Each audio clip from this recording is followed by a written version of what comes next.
नमस्कार दोस्तों, library science education में आपका स्वागत है। दोस्तों आज हम लोग BLIS 221 में काफ़ी इम्पॉर्टेंट टॉपिक पुस्तकालय विधान यानी लाइब्रेरी लेजिस्लेशन के बारे में पढ़ाई करेंगे। ठीक है, ये काफ़ी इम्पॉर्टेंट टॉपिक है और आप देखेंगे कई बार इससे क्वेश्चंस पूछे जाते हैं और स्टूडेंट्स क्या होती है, ये काफ़ी कॉम्प्लिकेटेड टॉपिक लगती है, काफ़ी डिफ़िकल्ट समझते हैं, लेकिन ऐसा कुछ भी नहीं है। आज हम लोग काफ़ी आसान लैंग्वेज में पढ़ाई करेंगे। ठीक है, आप देखेंगे कि इस वीडियो को देखने के बाद आपको ये टॉपिक में किसी भी प्रकार की डाउट नहीं रहेगी और कंप्लीट इसमें जितने भी इम्पॉर्टेंट पॉइंट होते हैं जो एग्ज़ाम में पूछे जाते हैं वो हम सब पढ़ेंगे। और इसके बाद भी अगर आपको कुछ डाउट होती है तो आप हमें कमेंट करके पूछ सकते हैं। टेलीग्राम चैनल आप ज्वाइन कर लें, वहाँ पे आपको जितने भी इम्पॉर्टेंट नोट्स होंगे, PDF होंगे, वो आपको मिल जाएंगे। ठीक है, और एक और दोस्तों डिस्कशन ग्रुप है, उसी भी आप ज्वाइन कर लें। वहाँ पे अगर आपको कुछ भी डाउट होते हैं तो आप वहाँ पे पूछ सकते हैं, वहाँ पे बहुत सारे स्टूडेंट्स रिप्लाई कर देंगे। ठीक है, तो चलिए हम लोग एक एक करके देखते हैं कि लाइब्रेरी लेसन में जितने भी इम्पॉर्टेंट पॉइंट है जैसे कि need, purpose, principles and factors. ठीक है, ये सब काफ़ी इंपॉर्टेंट है, यानी आवश्यकता, उद्देश्य, सिद्धांत और कारक। ये सब हम लोग एक एक करके देखेंगे। और दोस्तों देखिए काफ़ी लॉन्ग टॉपिक है, लेकिन हम लोग इसे इस लिमिट में पढ़ाई करेंगे कि जो आपके एग्ज़ाम में अगर लॉन्ग में पूछे जाए तो 500 वर्ड्स में ये क्लियर हो जाए। ठीक है, तो चलिए हम लोग एक एक करके स्टार्ट करते हैं। ठीक है, सबसे पहले जानते हैं कि पुस्तकालय विधान की परिभाषा यानी डिफिनेशन क्या होती है। देखिए, पुस्तकालय विधान का आशय क्या होता है कि राष्ट्रीय या प्रांत या स्थानीय स्वशासन स्तर पर सक्षम सत्ता द्वारा बनाए गए विधि मान्यता प्राप्त नियम विनियम से है। देखिए, कहने का मतलब क्या है कि मान लीजिए फॉर एग्जांपल आप किसी भी ज़िला में हैं या किसी स्टेट में हैं, तो वहाँ के गवर्नमेंट के द्वारा जो भी रूल बनाए जाते हैं, ठीक है, उसे हम लोग पुस्तकालय विधान कहते हैं।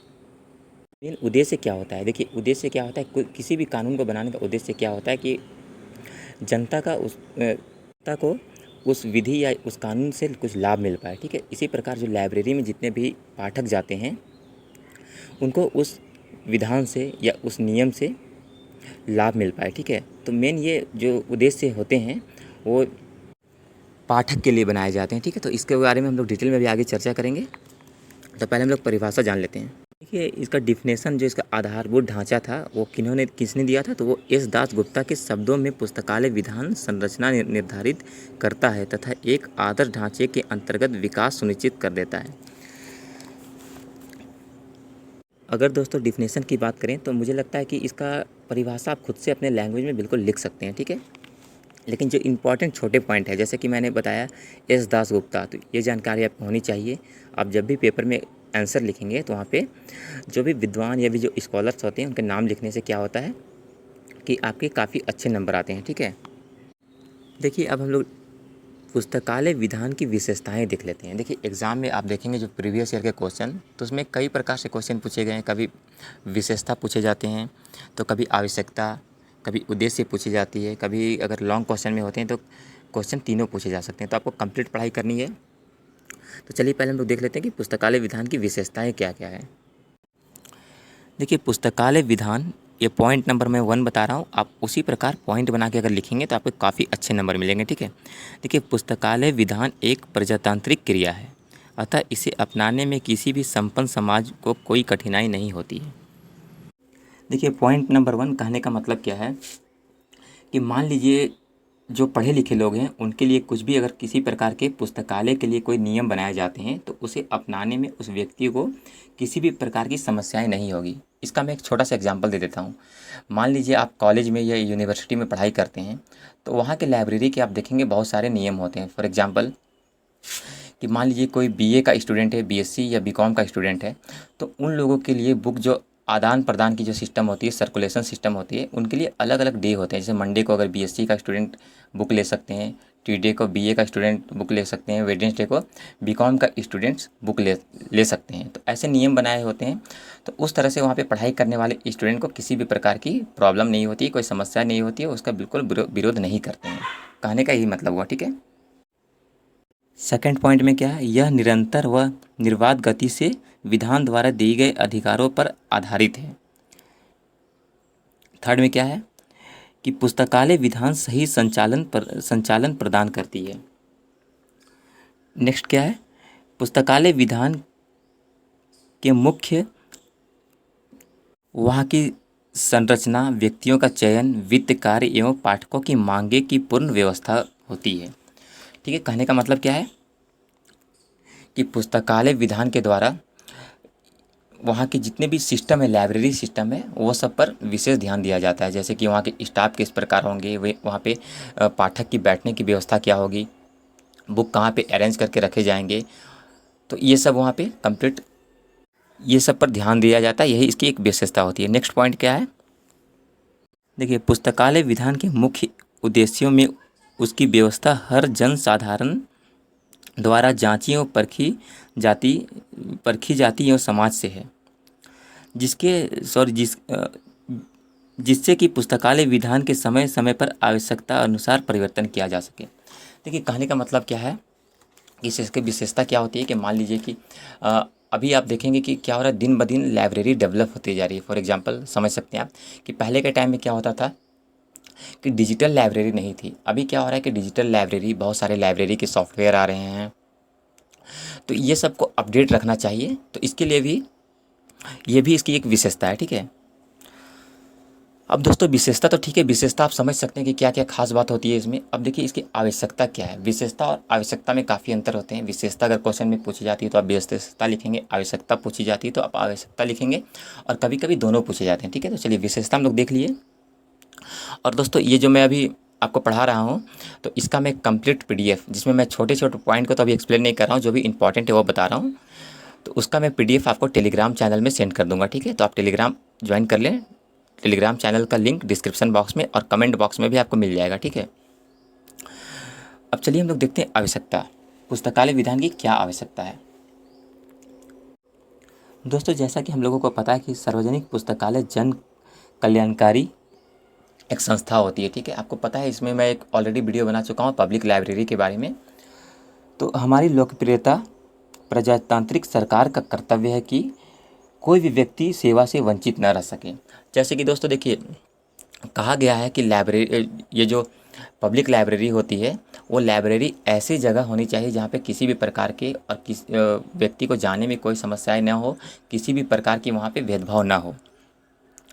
अभी हम लोग इसके चर्चा के बारे में पॉइंट टू पॉइंट बात करेंगे। ठीक है, इसकी आवश्यकता के बारे में देखिए, सार्वजनिक पुस्तकालय को सरकार द्वारा स्थापित एवं संचालित करना निम्न अनुसार आवश्यक है। अब यहाँ से हम लोग एक एक करके देख लेते हैं कि क्यों ये आवश्यक है, इसकी क्या आवश्यकता है।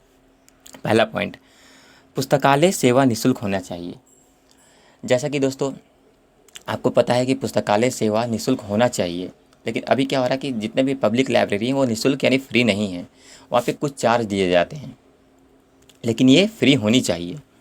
सेकंड में क्या है, जो भी लाइब्रेरी सिस्टम है इसकी स्थापना होनी चाहिए, यानी पुस्तकालय तंत्र, अर्थात समस्त जन पुस्तकालय एक दूसरे से अलग न होकर संबंधित होनी चाहिए।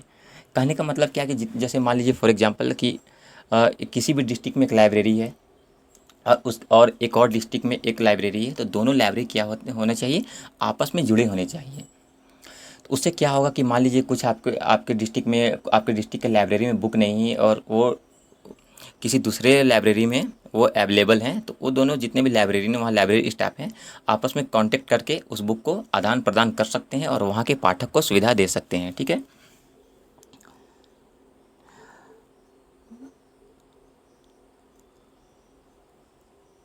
देखिए सभी को बिना किसी भेदभाव के अब दोस्तों पुस्तकालय विधान के उद्देश्य क्या है। देखिए उद्देश्य काफ़ी इंपॉर्टेंट है। आप प्रीवियस ईयर के क्वेश्चन देखें, कई बार ये क्वेश्चन पूछे गए हैं। ठीक है, तो उद्देश्य जान लेते हैं हम लोग। देखिए विभिन्न राज्य पुस्तकालय प्राधिकरण का उद्देश्य अपने अपने क्षेत्रों में पुस्तकालय सेवा प्रदान करना है। कहने का मतलब क्या है कि जितने भी पुस्तकालय सेवा होते हैं, जैसे कि वहाँ के भवन कैसे होंगे, यानी बिल्डिंग कैसे होंगे, वहाँ के डेकोरेशन कैसे होंगे, मैनेजमेंट कैसे होंगे, ये सब का प्रबंध करना वहाँ के स्थानीय सरकार की जिम्मेवारी होनी चाहिए। ठीक है, अब देखिए डॉक्टर रंगानाथन ने अपनी आदर्श पुस्तकालय अधिनियम में राज्य केंद्रीय पुस्तकालय यानी दृष्टिहीनों के लिए राज्य पुस्तकालय का प्रावधान रखा है। दोस्तों कहने का मतलब क्या है कि देखिए आपने लाइब्रेरी साइंस आपने 2:1 के 5 लॉ ऑफ लाइब्रेरी साइंस में पढ़ा होगा कि सभी को शिक्षा मिलनी चाहिए, अनपढ़ को भी शिक्षा मिलनी चाहिए, ठीक है। तो वही यहाँ पे कहानी का मतलब है।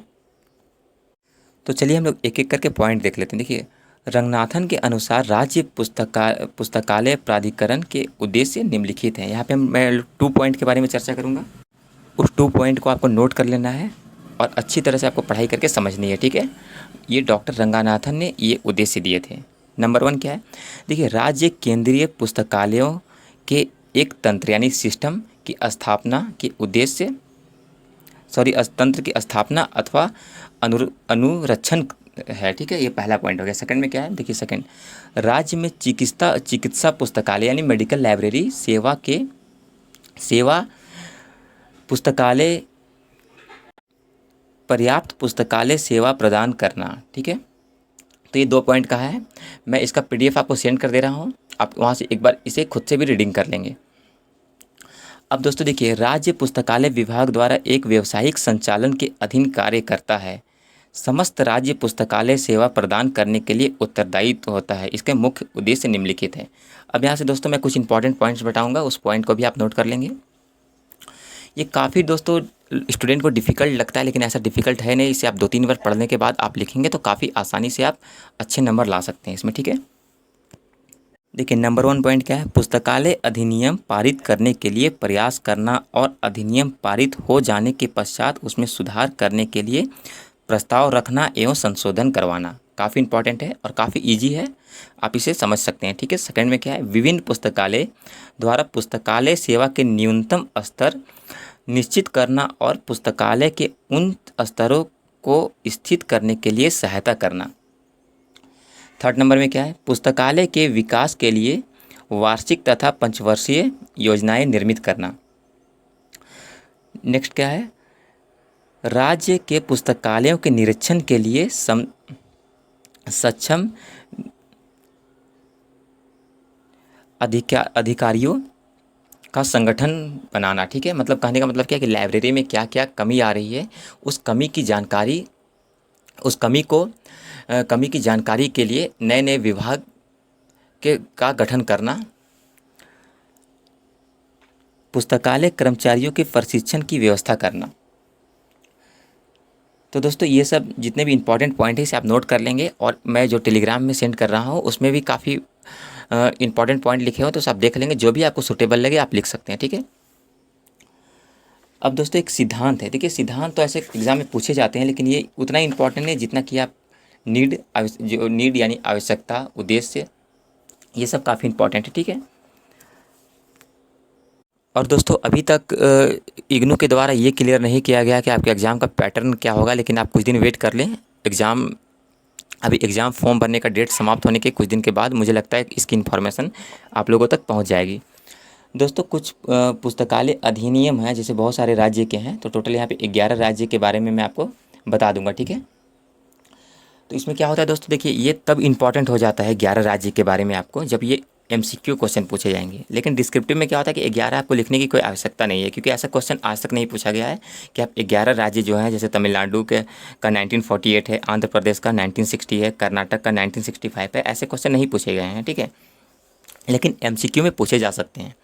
तो अभी आप लोग वेट कीजिए, अपनी पढ़ाई कंटिन्यू रखिए। अभी आप डिस्क्रिप्टिव मोड में पढ़ाई करें, छोटे छोटे पॉइंट को समझ के पढ़ें, ताकि अगर सपोज MCQ भी होता है तो आपको किसी भी प्रकार की घबराने की आवश्यकता नहीं है। मैं उस पर भी वीडियो लेकर आऊँगा, बहुत बेहतरीन तरीके से लेकर आऊँगा, ठीक है।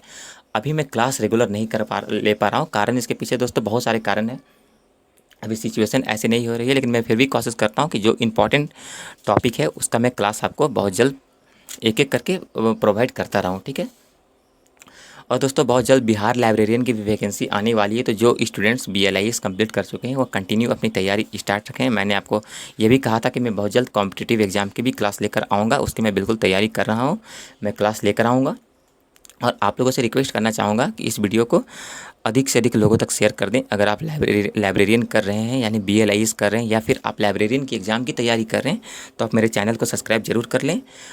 और दोस्तों मैं आपसे रिक्वेस्ट करना चाहूँगा कि आपको वीडियो पसंद आती है तो आप लाइक ज़रूर करें और टेलीग्राम ज़रूर ज्वाइन कर लें, क्योंकि इसका PDF मैं वहाँ पे सेंड करने वाला हूँ। और भी जो भी इंपॉर्टेंट इन्फॉर्मेशन आते हैं जो मैं वीडियो के माध्यम से नहीं बता पाता हूँ, तो उसे मैं टेलीग्राम चैनल में सेंड कर देता हूँ, ठीक है।